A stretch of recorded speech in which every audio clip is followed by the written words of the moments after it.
Un poète rêve d'une nation unie par l'âme et la culture. Un chancelier la forge dans le sang et l'acier. Lequel a créé l'Allemagne moderne? Ni l'un ni l'autre seul. Et c'est précisément ce qui a changé l'Europe pour toujours. 1806. Napoléon vient de pulvériser le Saint-Empire romain germanique. 1000 ans d'histoire balayés d'un décret. Mais en détruisant cet empire fantôme, Napoléon fait naître quelque chose qu'il n'avait pas prévu. Une conscience nationale allemande. Avant, il n'y avait pas vraiment d'Allemagne. Il y avait des Bavarois, des Saxons, des Prussiens. Après Napoléon, pour la première fois, des millions de gens se demandent « et si on était un seul peuple ?» Cette idée, elle germe d'abord dans les têtes des philosophes. Fichte donne des discours enflammés à Berlin, occupés par les Français. Il parle du Volk, le peuple organique, uni par la langue, le sang, le sol, l'âme. Novalis et Schlegel écrivent un poème sur Allemagne mythique qui n'existe que dans leur imagination. C'est un rêve romantique, presque mystique. Mais cette Allemagne-là, concrètement, elle ressemble à quoi? En 1815, après la chute de Napoléon, l'Allemagne, c'est un puzzle de 39 États, des royaumes, des principautés, des villes libres. La Confédération germanique existe sur le papier,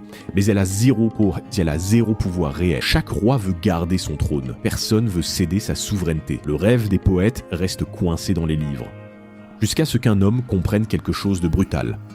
Otto von Bismarck devient ministre-président de Prusse en 1862. Et dès le départ, il dit une phrase qui va tout résumer. Les grandes questions du temps ne se résolvent pas par des discours et des votes à la majorité, mais par le fer et par le sang. Bismarck regarde le rêve romantique des philosophes et il se marre.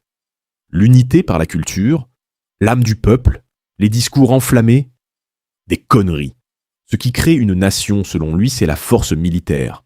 Et il a un plan en 3 guerres.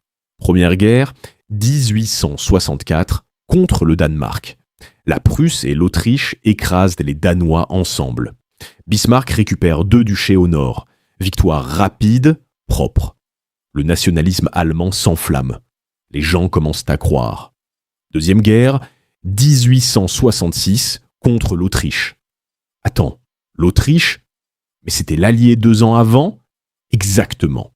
Bismarck a utilisé l'Autriche, puis l'a jetée. En 7 semaines, la Prusse détruit l'armée autrichienne. Résultat, l'Autriche est éjectée des affaires allemandes pour toujours. 22 États allemands du Nord rejoignent la Prusse dans une nouvelle confédération. Le Sud reste indépendant. Mais plus pour longtemps, parce que Bismarck a gardé le meilleur pour la fin. 1870. Bismarck provoque la France. C'est calculé, froid, machiavélique. Il falsifie un télégramme diplomatique pour humilier Napoléon III. La France déclare la guerre.